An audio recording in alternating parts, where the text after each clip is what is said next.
अस्सलाम वालेकुम, क्या हाल चाल है आपके। आई होप आप सब लोग ठीक ठाक होंगे। Welcome back to another vlog, another beautiful day.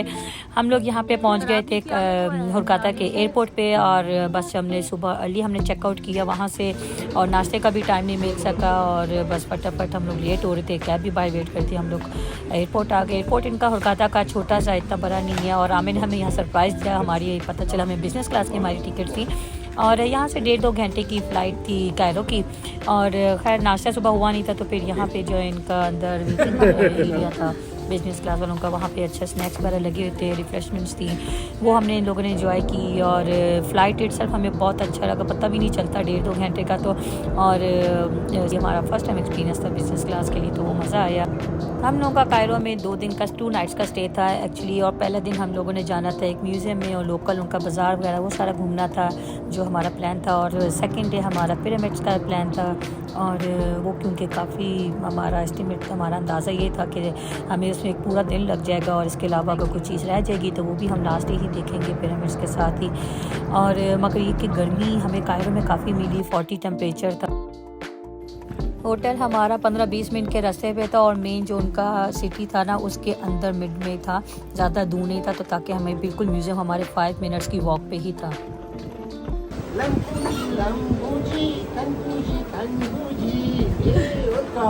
ये यहाँ हमारे होटल का स्टाफ था और जो जैन के साथ बॉलीवुड सॉन्ग आ रहा था उसको बता रहा था कि मुझे आप लोगों की ज़बान आती है।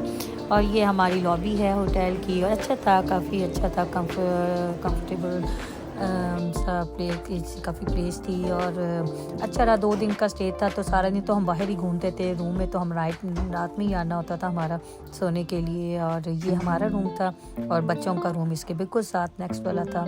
हमारे कनेक्टेड रूम से तो उसके अंदर से ही रास्ता था हमारा बच्चों के रूम के साथ ही, वो भी मैं भी आप लोगों को दिखाती हूँ। अच्छा, वो जो साथ रूम सामने आपको रूम नज़र आ रहा है ना, रूम कह रही 2 नज़र आ रहा है, वो हमारा बच्चों के रूम के साथ खुलता था उनके रूम की तरफ, मगर इसकी कीज़ का यहाँ प्रॉब्लम हो रहा था तो जिसकी वजह से हमें नीचे से स्टाफ को बुलाना पड़ा था डोर ओपन करने के लिए। और इससे बड़ी आसानी हो जाती है कि भाई रात में भी मैं जाके बच्चों पर नज़र वगैरह डाल देती थी।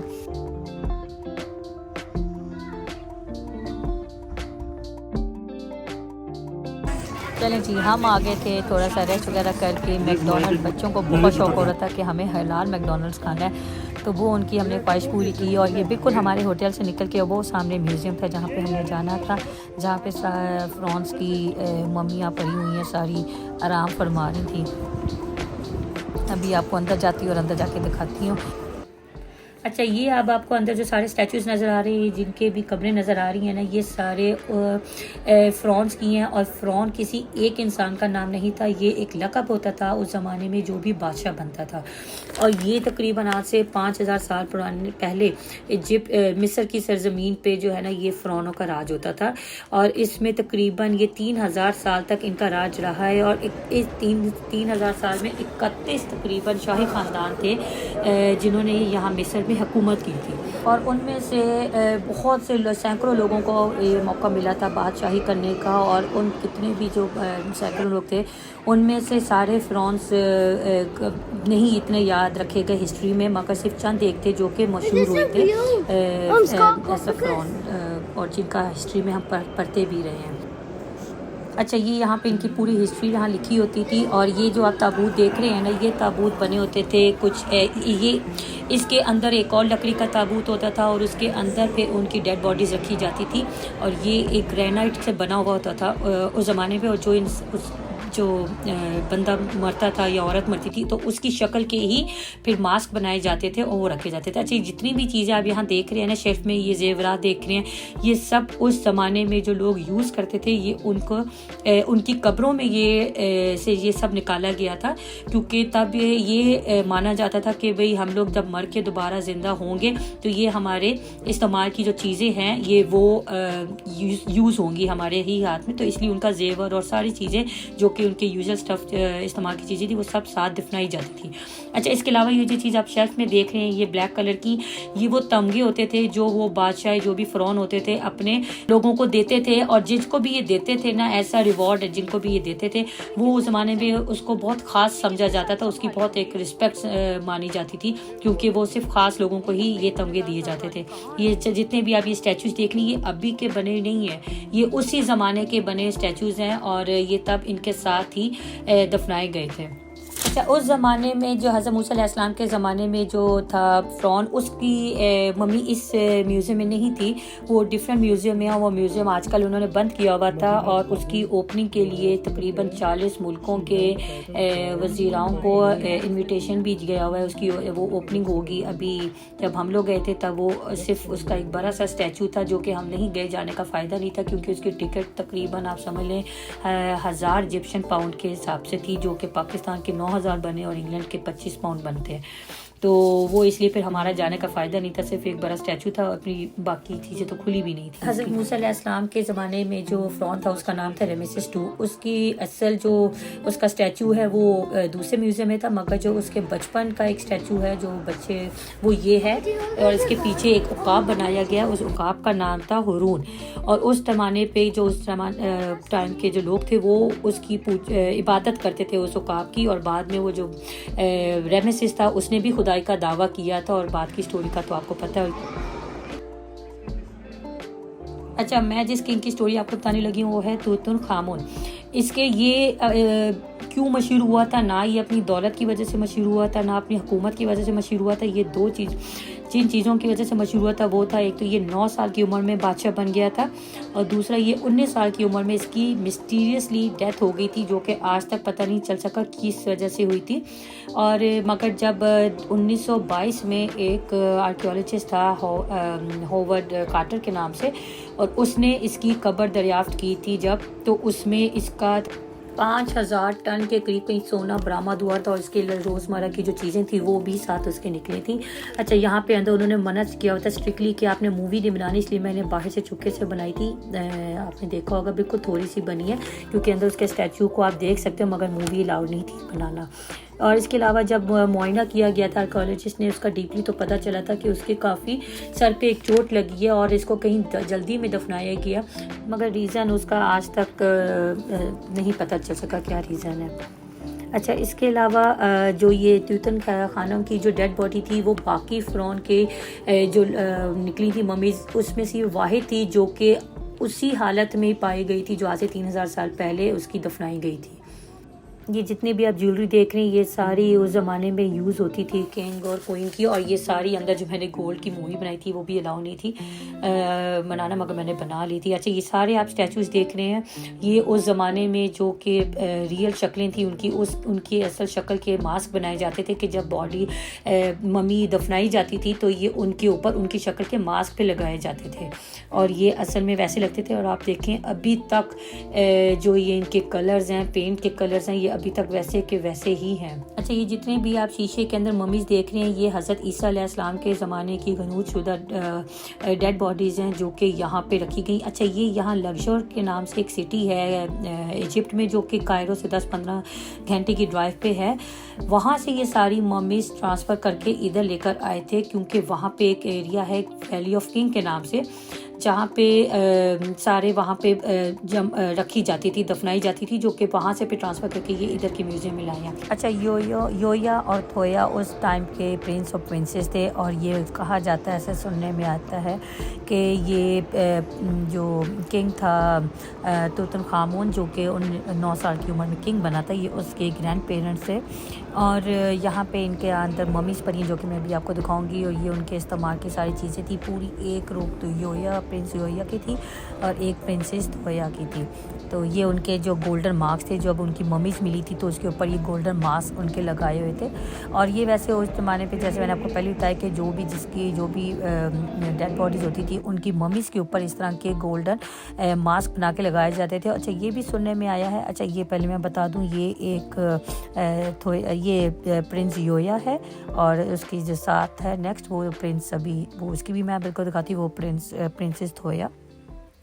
और ये मम्मी अभी आप देखें कैसे अभी तक प्रिजर्व्ड हैं उनके। आप करीब से अभी अगर आएगी मूवी तो आप देखिएगा उनके बाल, उनके नेल्स जो, और कुछ की तो उंगलियां भी टूटी हुई थी, और बाकी के दांत, नाक और हर चीज़, आंखें अभी तक वैसे की वैसे ही आई मीन इतनी डैमेज नहीं हुई हैं।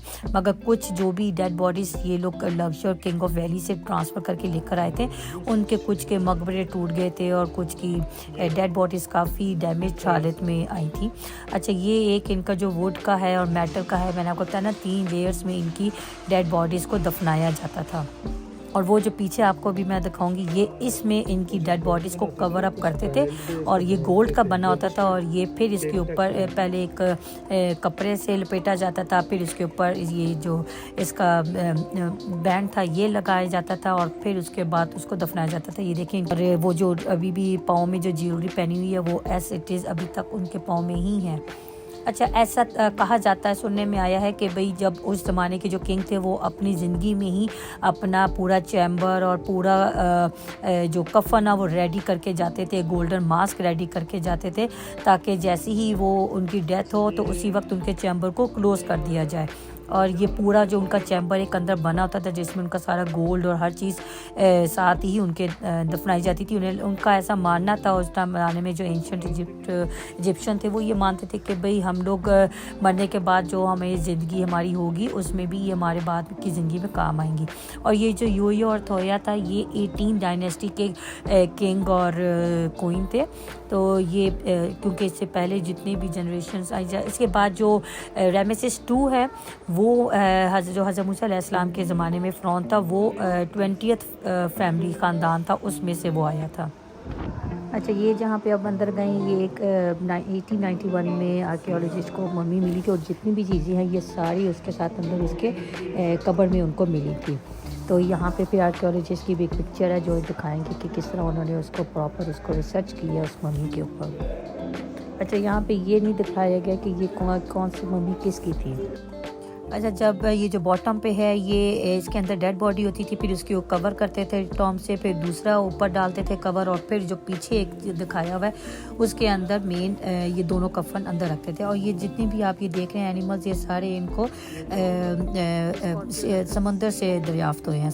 अच्छा, तूतनखामुन की शादी अपनी बहन से हुई थी, और जो उसके पेरेंट्स की शादी, जो पेरेंट्स थे वो भी आपस में बहन भाई थे, और ज़माने में इस चीज़ को वो बुरा नहीं मनाया जाता था क्योंकि वो बादशाह ताकि कहीं बाहर के ख़ानदान में ना जाए, तो वो इसलिए आपस में शादियां करते थे।